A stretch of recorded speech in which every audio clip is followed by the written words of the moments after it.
What can be converted into ready cash without affecting the market price is what is liquidity in economics. Now, liquidity has become important during the times of recession specifically and this time of pandemic. Let's understand liquidity with one very simple experiment here. So, we have two containers, one has water in it and the other has ice cream with it. Now, what would happen when it melts? I want to transfer the water into another bucket or into another bowl. I can simply do it and all the water gets transferred quickly. However, when I want to transfer this ice cream to another bowl, what would happen?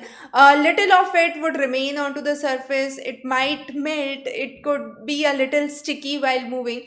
So, what happens is it's not that smooth process. So, smoothness is less in terms of this activity.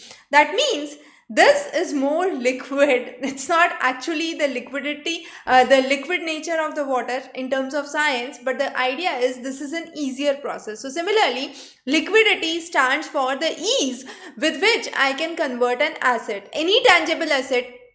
Let's say I want an immediate cash, but I want due to some medical emergency I want an immediate cash. Now what happens? I do not have any savings in bank which I can withdraw from my bank account. If anything is present, it is either in the form of deposits, or let's say I have a room where I am living. Now this room I need to sell in order to get the money.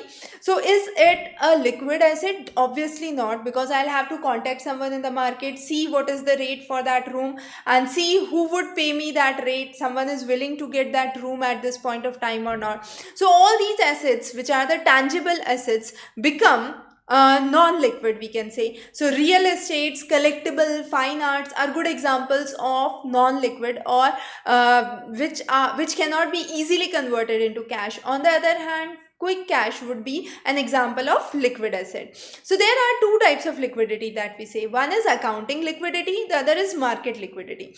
Accounting liquidity, to put it simply, is the liquidity which is required by a company in order to compensate the debts of the company. So let's say I own a company. In case my company runs a debt and I have some liquid assets, or I liquidate certain assets, I can easily repay those debt.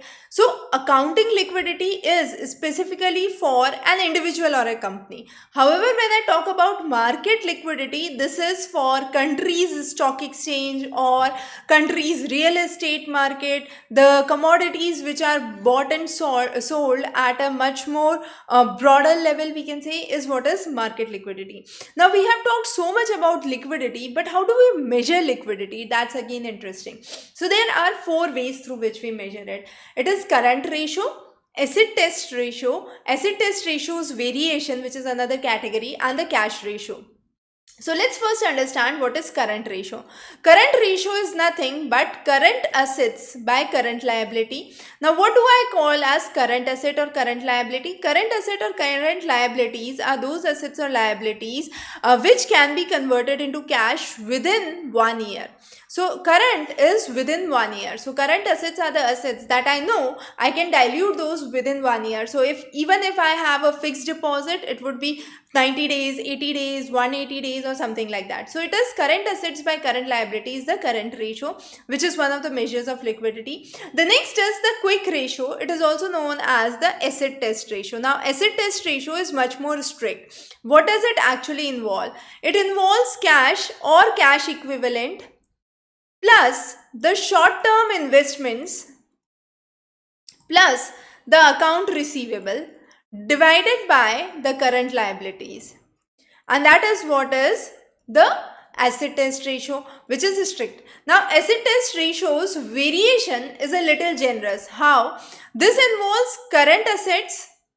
So I have current asset minus inventories minus prepaid cost, and that is divided by the current liabilities. Clear? And then in the case of cash ratio, what it would be? Cash ratio is nothing but the cash or cash equivalent divided by the current liabilities, and that would be the cash ratio. and this is the most exacting form of liquid asset, we can say. It excludes account receivables and inventories or any other current assets as well, and this is strictly cash liquidity, we can say, which is the most immediate form of liquidity. So those are the ways through which we understand liquidity, a very very important topic in economics. We will be covering many interesting topics in economics. Stay tuned, and if you have doubts, please feel free to post those in the comment section. We'll be more than happy to take those into account. Wish you good luck.